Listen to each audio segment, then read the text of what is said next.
Welcome back, y'all, to Technical Knockout, the MMA podcast. And today we're going to be looking at a focus piece on spinning combinations, particularly combinations while moving forward and spinning, or what I like to call the Beyblade combos in MMA history. This is coming off of the year of the spinning back elbow 2025, and largely inspired by fellow MMA pundit and MMA creator juggernaut Jack Slack, who I consider to be the gold standard in this space. If you guys like my channel and you haven't heard of his channel, I'm shocked. But if that's the case, I highly recommend you go and check it out.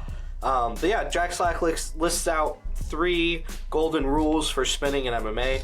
The first is to spin on the counter, as we talked about Valentina Shevchenko in our signature move series. The second is to spin on the boundary.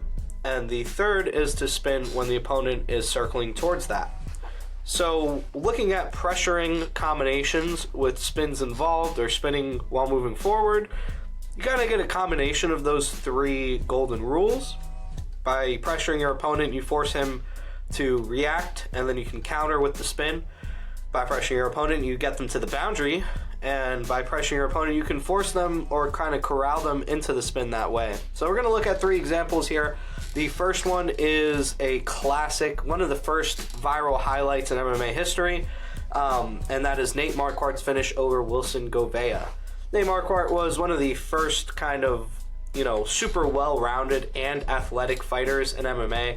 He could strike, he could grapple, he could kickbox, he could wrestle, and he was, explosive enough to have power in his hands, smart enough to be able to know when and where to throw the combinations, So this was a great finish he had against Wilson Gouveia in 2009. He starts it off with this flying knee that backs up Wilson Gouveia, and he follows it up with the head kick as well as a body kick. Throws another head kick off the lead leg side this time and follows it with that spinning combination, using the momentum of his head kick to land that spin, and then finishes the fight with hooks and knees.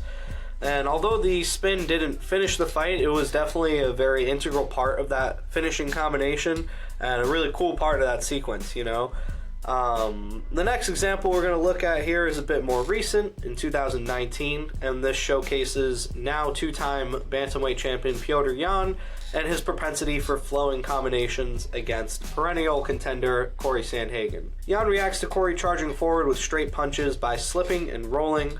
After he resets, he lands this big hook and throws the spin right after, with a big hook followed by it. The spin caught Corey clean on the chin, and the hook that followed it caught him right on the temple, and it was enough to drop the very tough and hard to finish Corey Sandhagen, a guy who's never been finished by strikes in MMA. Although this combination did not finish the fight for Yan, it was a key moment in him winning this decisive decision that night. Our third and our most recent example comes on the last event of 2025, when Kevin Vallejos, a rising prospect, took on a longtime divisional standout, Giga Chikadze. Vallejos hurts Chikadze with this right hand, which Chikadze shrugs off. Backing him up to the fence and realizing that his back is on the fence and on the boundary, forcing Chikadze to circle, Vallejos throws the spinning back fist, which lands right on the jaw.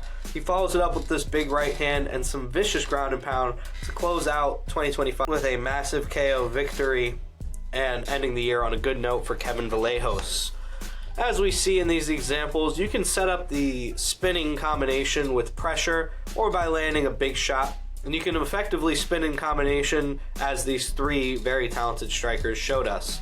The big keys are to only spin when it's viable, when your opponent is moving forward at you and you can counter with it, when you have them backed up against the fence, or when you pressure them and kind of force them to make a move and circle towards that spin.